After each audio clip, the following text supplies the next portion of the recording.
ದೇಶದಲ್ಲಿ ಮತ್ತೆ ಪೆಟ್ರೋಲ್ ಮತ್ತು ಡೀಸೆಲ್ ದರ ಏರಿಕೆಯಾಗಿದೆ. 10 ದಿನದ ಅಂತರದಲ್ಲಿ 4ನೇ ಬಾರಿ ಪೆಟ್ರೋಲ್ ಮತ್ತು ಡೀಸೆಲ್ ದರ ಏರಿಕೆಯಾಗಿರುವುದು. 2 ದಿನದ ಹಿಂದೆ 95 ಪೈಸೆ ಹೆಚ್ಚಾಗಿತ್ತು ಪೆಟ್ರೋಲ್ ಮತ್ತು ಡೀಸೆಲ್ನ ದರ. ಇವತ್ತು ಪೆಟ್ರೋಲ್ಗೆ ₹2.84, ಡೀಸೆಲ್ಗೆ ₹2.81 ಬೆಂಗಳೂರಲ್ಲಿ ಜಾಸ್ತಿ ಆಗಿದೆ. 10 ದಿನದ ಲೆಕ್ಕ ಓವರ್ ಆಲ್ ತೆಗೆದುಕೊಂಡ್ರೆ ಪೆಟ್ರೋಲ್ಗೆ ₹7.97, ಡೀಸೆಲ್ಗೆ ₹7.81 ಬೆಂಗಳೂರಲ್ಲಿ ಜಾಸ್ತಿ ಆಗಿದೆ. ಬೇರೆ ಬೇರೆ ನಗರಗಳಲ್ಲಿ ಬೇರೆ ಬೇರೆ ರೀತಿಯ ಲೆಕ್ಕಾಚಾರಗಳಿದ್ದಾವೆ. ಕರ್ನಾಟಕದ ಬೇರೆ ಬೇರೆ ನಗರಗಳಲ್ಲಿ ಪೈಸೆ ಲೆಕ್ಕದಲ್ಲಿ ಆಚೆ ಈಚೆ ಇರಬಹುದು, ಆದರೆ ಆಲ್ಮೋಸ್ಟ್ ₹8 ಜಾಸ್ತಿ ಆದಂಗಾಯಿತು. ಮೊನ್ನೆಯಿಂದ 15ನೇ ತಾರೀಕಿಂದ ಶುರುವಾಯಿತು ಬೆಲೆ ಏರಿಕೆಯ ಪರ್ವ. ಯುದ್ಧ ಶುರುವಾಗಿದ್ದು 28ನೇ ತಾರೀಕು. ಆಗಲೇ ಒಂದು ಅಂದಾಜು ಸಿಕ್ಕಿತ್ತು ದರ ಏರಿಕೆಯಾಗತ್ತೆ ಅಂತ. ಬಟ್ ಸರ್ಕಾರ ದರ ಏರಿಕೆಯನ್ನು ತಡೆ ಹಿಡಿತಾ ಬಂತು. ಯಾವಾಗ ಇನ್ನು ಸಾಧ್ಯವೇ ಇಲ್ಲ ಅನ್ನುವಂಥ ಸ್ಥಿತಿ ಬಂತು. ಒಂದು ಹಂತದಲ್ಲಿ ಸರ್ಕಾರ ಮಾಡಿದ್ದು ಕೇಂದ್ರ ಸರ್ಕಾರಕ್ಕೆ ಬರ್ತಾ ಇದ್ದಂಥ ಅಬಕಾರಿ ಸುಂಕವನ್ನು ಬಿಟ್ಟುಕೊಡ್ತು. ಕೇಂದ್ರ ಸರ್ಕಾರ ತೈಲ ಕಂಪನಿಗಳಿಗೆ ಬಿಟ್ಟುಕೊಡ್ತು. ಆ ಮೂಲಕ ದರವನ್ನು ಮ್ಯಾನೇಜ್ ಮಾಡಿತು. ಅದಾದ ನಂತರವೂ ಕೂಡ ಇದನ್ನು ನಿಯಂತ್ರಿಸೋದಕ್ಕೆ ಸಾಧ್ಯ ಆಗಲ್ಲ ಅಂತ ಆದಾಗ ಮೇ 15ನೇ ತಾರೀಕು ಮೊದಲ ದರ ಏರಿಕೆ ₹3.25 ಜಾಸ್ತಿ ಆಯಿತು. ಮೇ 15ನೇ ತಾರೀಕು. 19ನೇ ತಾರೀಕು ಮತ್ತೆ ಜಾಸ್ತಿ ಆಯಿತು. 23ನೇ ತಾರೀಕು ಮತ್ತೆ ಜಾಸ್ತಿ ಆಯಿತು. 25ನೇ ತಾರೀಕು ಇವತ್ತು ಮತ್ತೆ ₹2.84 ಜಾಸ್ತಿ ಆಗಿದೆ. ಸರ್ಕಾರ ಹೇಳ್ತಾ ಇದೆ ಅನಿವಾರ್ಯ, ದರ ಏರಿಸದೆ ವಿಧಿ ಇಲ್ಲ ಅನ್ನುವಂಥ ಸ್ಪಷ್ಟನೆ ಬರ್ತಾ ಇದೆ. ಬಿಜೆಪಿ ನಾಯಕರು ಹೇಳ್ತಾರೆ ಬಿಜೆಪಿ ಎಲ್ಲೆಲ್ಲಿ ಅಧಿಕಾರದಲ್ಲಿದೆಯೋ ಅಂತ ರಾಜ್ಯದಲ್ಲಿ ದರ ಕಡಿಮೆ ಇದೆ. ಯಾಕಂತಂದ್ರೆ ನಾವು ಟ್ಯಾಕ್ಸ್ ಕಡಿಮೆ ಹಾಕ್ತಾ ಇದ್ದೀವಿ. ಅದು ಉತ್ತರ ಪ್ರದೇಶ, ಉತ್ತರಾಖಂಡ್, ದಿಲ್ಲಿ, ಗುಜರಾತ್ ಇಲ್ಲೆಲ್ಲ ಕಡಿಮೆ ಇದೆ, ನೀವು ಕಡಿಮೆ ಮಾಡಿ ಅಂತ ಕಾಂಗ್ರೆಸ್ ಆಡಳಿತದ ರಾಜ್ಯಗಳಿಗೆ ಹೇಳ್ತಾ ಇದ್ದಾವೆ. ದಕ್ಷಿಣ ಭಾರತದಲ್ಲಿ ಅತ್ಯಂತ ಹೆಚ್ಚಿದೆ ಟ್ಯಾಕ್ಸು. ಕರ್ನಾಟಕದ ಲೆಕ್ಕ ಹಾಕಿದರೆ ಸ್ಟೇಟ್ ವಿಧಿಸುವಂಥ ಟ್ಯಾಕ್ಸ್ ಎಷ್ಟು ಕರ್ನಾಟಕದಲ್ಲಿ? ಪೆಟ್ರೋಲ್ನ ಮೇಲೆ ₹29.80% ಡೀಸೆಲ್ನ ಮೇಲೆ 21% ಟ್ಯಾಕ್ಸ್ ಅನ್ನ ರಾಜ್ಯ ಸರ್ಕಾರ ಹಾಕತ್ತೆ. ಈಗ ಬಿಜೆಪಿಯವರು ಹೇಳ್ತಾ ಇರೋದು ಜಾಸ್ತಿ ಮಾಡ್ರಿ, ಕಮ್ಮಿ ಮಾಡಿ, ಟ್ಯಾಕ್ಸ್ ಕಮ್ಮಿ ಮಾಡಿ ಅಂತ ಬಿಜೆಪಿಯವರು ಹೇಳ್ತಾ ಇದ್ದಾರೆ. ಮೊನ್ನೆ ಸಿದ್ದರಾಮಯ್ಯ ಇದಕ್ಕೆ ಉತ್ತರ ಕೊಟ್ಟರು. ಮುಖ್ಯಮಂತ್ರಿ ಸಿದ್ದರಾಮಯ್ಯ ಅವರು ಹೇಳಿದರು ಜಾಸ್ತಿ ಮಾಡೋದು ಅವರು, ಕಡಿಮೆ ಮಾಡೋದು ನಾವ. ಅವ್ರು ಜಾಸ್ತಿ ಮಾಡ್ತಾ ಹೋಗ್ತಾ ಇದ್ದಾರೆ, ನಾವು ಕಡಿಮೆ ಮಾಡ್ತಾ ಬರಬೇಕಾ ಅಂತ ಸಿದ್ದರಾಮಯ್ಯ ಅವರು ಪ್ರತಿಕ್ರಿಯಿಸಿದರು. ಅಲ್ಲಿಗೆ ರಾಜ್ಯ ಸರ್ಕಾರ ಈ ಸಂಕಷ್ಟಕ್ಕೆ ಯಾವುದೇ ರೀತಿಯಲ್ಲಿ ಸ್ಪಂದಿಸಲ್ಲ ಅನ್ನೋದು ಕನ್ಫರ್ಮ್ ಆಗಿದೆ. ದರ ಏರಿಕೆ, ಈಗ ಆಗಿರುವಂಥ ದರ ಏರಿಕೆ ಇನ್ನಷ್ಟು ಜಾಸ್ತಿ ಆಗಬಹುದೇನೋ ಅನ್ನುವಂಥ ಆತಂಕವೂ ಕೂಡ ವಾಹನ ಸವಾರರಲ್ಲಿ ಸೃಷ್ಟಿಯಾಗಿರೋದು.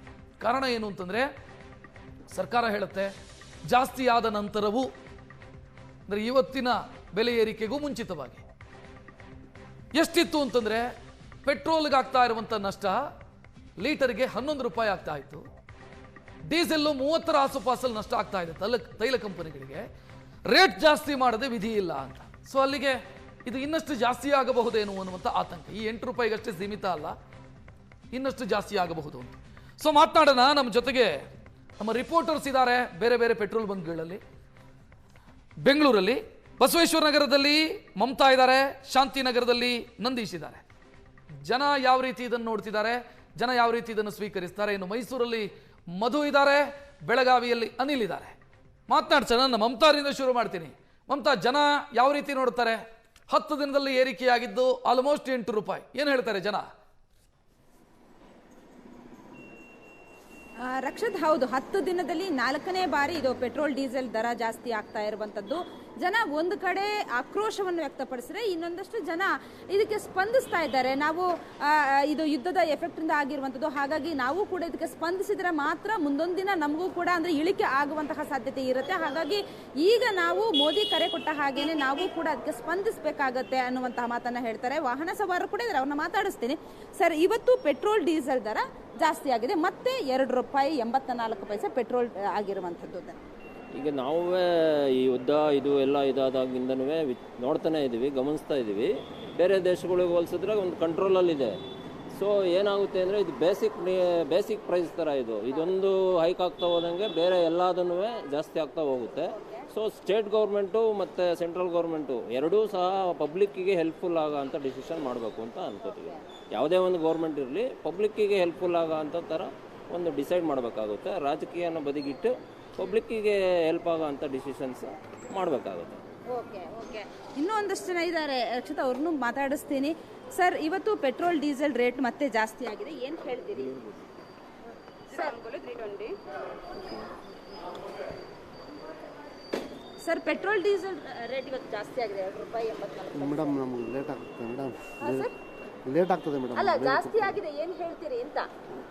ಟೈಮ್ ಇಲ್ಲ ಮೇಡಮ್, ಲೇಟ್ ಆಗ್ತದೆ. ನಿಮಗೆ ಇದು ಹೊರೆ ಅನ್ನಿಸ್ತಾ ಇಲ್ವಾ? ಹೌದು ಮೇಡಮ್, ಈಗ ಮಾತಾಡೋ ಟೈಮ್ ಇಲ್ಲ ಬಿಡಿ. ಅಲ್ಲ ಸರ್, ಈಗ ದಿನನಿತ್ಯವೂ ಕೂಡ ಬೈಕಲ್ಲಿ ಓಡಾಡ್ತೀರಿ, ಹೌದು ಪೆಟ್ರೋಲ್ ಬೇಕಾಗುತ್ತೆ, ಲೇಟ್ ರೇಟ್ ಜಾಸ್ತಿ ಅಂತ ಅನ್ನಿಸ್ತಿಲ್ವಾ? ಲೇಟ್ ಆಗ್ತದೆ ಮೇಡಮ್. ಕೆಲವರು ಮಾತಾಡ್ತಾರೆ, ಕೆಲವರಿಗೆ ಬೇಸರ ಕೂಡ ಇದೆ. ಸರ್, ಪೆಟ್ರೋಲ್ ಡೀಸೆಲ್ ರೇಟ್ ಜಾಸ್ತಿ ಆಗಿದೆ ಮತ್ತೆ ಇವತ್ತು? नहीं बोलने को आता है, ये होता है महंगा तो होता है अभी हर सर जब वो चल रहा है, ये लड़ाई से चल रहा है तो माल भी आता है, छोटे न्यूज से हो रहा है.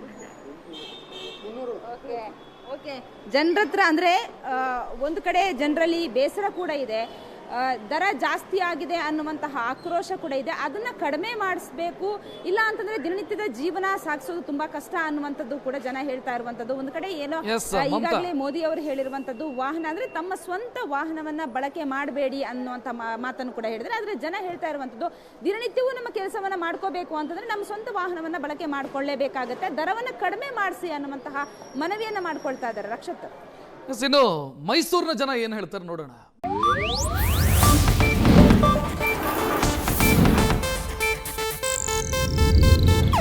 ಇದು ಏಷ್ಯಾನೆಟ್ ನ್ಯೂಸ್ ನೆಟ್ವರ್ಕ್ ಪ್ರಸ್ತುತಿ.